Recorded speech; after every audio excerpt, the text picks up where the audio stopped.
교회는 믿음의 대상이 아닙니다. 교회가 무엇인지, 교회가 어떠한 곳인지를 믿어야 되는 것이지 교회 그 자체를 믿는 것은 아닙니다.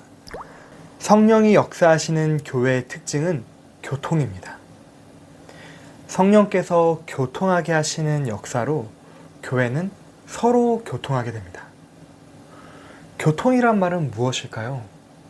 교통이란 서로가 서로의 가진 것을 나누고 통용한다는 의미입니다. 여기에 사용되는 것이 재능과 은사입니다. 성령은 교회 안의 성도들에게 각자 주신 재능과 은사들을 배워가게 하시고 또 서로 받아들이게 함으로써 이러한 교통 가운데 교회가 자라게 하십니다. 교회가 자란다는 것은 무엇일까요? 에베소서 4장을 보면 교회를 온전하게 하여 그리스도 예수의 모습만큼 장성한 분량이 충만한 데까지 이르게 하신다고 말씀하고 있습니다. 나아가 진리가 아닌 것을 분별하고 하나님이 원하시는 것과 원하시지 않는 것을 분별하고 또 교회가 자라가는 데 있어서 무엇이 더 유익되는지를 분별하여 교회와 성도가 요동하지 않게 하려 하심입니다. 이것은 한 성령 안에서 성령이 매시는 줄을 통해 하나 된 이들이 함께 분별하게 됩니다. 성령이 매시는 줄이란 개혁주의 교회의 은혜의 방편 3가지인 말씀, 기도, 성례를 말합니다. 때문에 성령 안에서 서로 교통할 때에 성도들 간에 불편함이 없습니다. 이로써 교회는 한 지체임을 드러내고 또 그 드러내는 방향성을 가지게 됩니다. 나아가 사랑 안에서 참된 것들을 행하게 됩니다. 그래서 온 몸이 각 마디를 통해 도움을 주고받는 것처럼 단지 영적인 도움뿐만 아니라 요한일서 3장 17절의 말씀처럼 형제의 궁핍함과 사정을 알고 돕는 여러 교제들이 일어납니다. 이것이 교회의 바른 성장입니다. 물론 양적인 부흥도 어떤 면에선 중요하겠습니다마는 먼저 내가 속한 교회 공동체가 어떤 성장을 추구하고 지향하고 있는지를 눈여겨봐야 합니다. 단지 전도와 선교만을 추구하며 양적 부흥만을 향해 달려가고 있진 않는지, 참된 교회로서 그리스도 예수를 닮아 그리스도 예수의 사랑이 가득하게 되어가는지를 지켜봐야 합니다. 왜냐하면 그것이 교회의 정체성이기 때문입니다. 이러한 바른 교회는 사랑 안에서 참된 것을 하는 바른 이치를 드러내게 됩니다.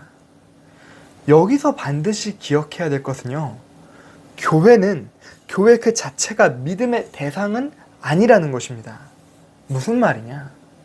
이 기독교 강요를 저술한 칼빈 역시도 이 책을 내놓을 당시에 종교개혁 때 가톨릭 교회를 염두에 두고 교회론에 대해 이렇게 글을 썼습니다. 당시엔 교황의 존재와 그 말의 권위가 성경의 권위보다 높아지고 있던 때였습니다. 그래서 교회를 두고 우리는 교회가 무엇인지, 교회가 어떠한 곳인지를 믿어야 되는 것이지 교회 그 자체를 믿는 것은 아닙니다. 물론 믿음으로써 구원받은 교회와 성도는 귀한 존재들입니다. 하지만 이들은 아직 어린아이들과 같습니다. 언제든지 세상의 풍조와 유혹에 쉽게 오염되거나 물들 수 있습니다. 그래서 하나님께서 만들어주신 공동체가 교회인 것이지 교회 자체가 완전하여 믿음의 대상인 것은 아닙니다. 간혹 이전에 있던 곳에는 이런 분들도 계셨습니다. 나는 교회가 잘못되어도 나는 교회를 따라가야 되기 때문에 만약 교회가 잘못되면 하나님이 심판하실 것이다. 만약 그렇다면 하나님이 나를 빼내지 않겠느냐? 나는 바른 신앙을 하고 있으니까 나는 그때까지 따라가겠다. 하나님께서는 교회가 하나님의 은혜 안에서 바르게 자랄 수 있도록 앞서 언급한 대로 기록된 거룩한 말씀인 성경을 선포하는 그 말씀, 그리고 그리스도 안에서 바른 기도의 교제, 그리고 올바른 성례의 집행과 교회에 권징을 주셨습니다. 이를 통해서 교회를 성령께서 어떻게 교통하시는지를 믿어야지, 만약 이것이 부정되어서 선을 넘은 교회라면 그 교회 자체를 믿는다는 것은 오히려 우상숭배에 가까울 것입니다. 이처럼 바른 교회에는 바른 이치가 나타납니다.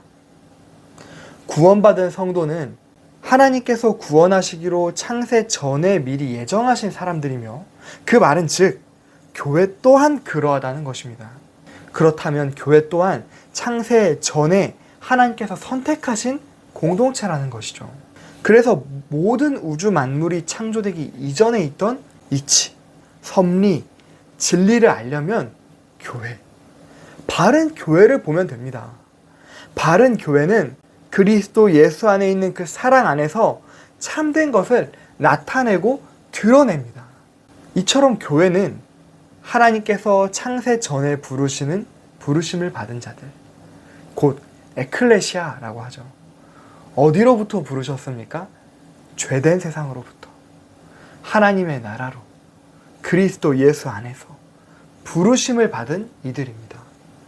칼빈은 우리는 선택된 자들의 총수로 이루어진 거룩한 공교회, 한 교회, 한 연합체이고 한 하나님의 백성임을 믿는다라고 말합니다. 즉 교회는 한 몸 공동체입니다. 계속해서 칼빈은 그들은 하나님의 선하심을 따라 세상이 창조되기 전에 그리스도 안에서 선택되어 하나님의 나라로 모이게 되었다라고 말합니다. 즉 우리는 하나님의 나라라는 한 유업을 이어받은 상속자들입니다. 사람들이 익히 말하듯 피는 물보다 진하다고 합니다. 우리는 다른 피도 아니라 그리스도 예수의 보혈의 피를 나눈 한 가족, 한 자녀들입니다. 그런 교회의 성도들은 서로에게 더 정직하고 더 진실되고 더 뜨겁게 사랑해야 합니다. 이러한 이들을 두고 그들이 가진 인종, 국가, 나이, 성별 모든 모습에 상관없이 그리스도를 믿는 모든 이들을 공교회 혹은 보편교회라고 부릅니다. 이들은 그리스도와 연합된 공동체입니다. 교회 안에서 참된 연합은 오직 예수 그리스도와 하나 될 때에만 가능합니다. 우리가 예수 그리스도와 더 많이 연합되면 연합될수록 성도와 교회 안에서 예수 그리스도의 모습들이 나타나게 됩니다. 이랬을 뿐인데, 그저 그리스도 예수와 연합되었을 뿐인데 자연스럽게 성도들 간에는, 성도들 사이에서는 사랑의 교제가 더 풍성히, 더 원활히 일어나게 됩니다. 이것이 교회의 통일성입니다. 결론입니다. 때문에 교회 안에서는 통일된 같은 믿음, 같은 소망, 같은 사랑의 원리가 나타나게 됩니다. 혹여나 우리 교회 공동체에 이러한 모습들이 없고 교회와 어울리지 않는 모습들이 있다면 이를 바꿔가는, 바로잡아가는 공동체가 되어야 합니다. 우리가 천사의 말과 방언을 한다 할지라도 사랑이 없으면 울리는 꽹과리와도 같다고 하십니다. 사랑이 없는 이유는 예수 그리스도와 멀어졌기 때문입니다. 그리스도와 가까워지면 가까워질수록 오히려 교회는, 우리는 사랑으로 충만해집니다. 그리스도와 멀어지면 멀어질수록 자연스럽게 사랑은 소멸되어져 가고 짜증과 불평이 늘어납니다. 주님께서 계시록 말씀을 통해 지식이 많았던 에베소 교회를 책망하였던 것처럼 영적 지식이 많다고 사랑이 늘어나는 게 아닙니다. 동일한 성령 안에서 부르심을 받은 이들이 곧 교회이기 때문에, 머리 대신 그리스도를 따라 몸된 교회이기 때문에 교회는 가족 같은 곳이어야 하며 교회 같은 가족이 되어야 합니다. 이처럼 참된 교회로 우리 모두가 함께 자라가는 그 은혜가 있길 간절히 소망합니다. 지금 이 순간도 한 성령 안에서 교회를 교통케 하시는 하나님, 우리를 주님의 몸된 교회로 부르시니 감사와 영광을 올려드립니다.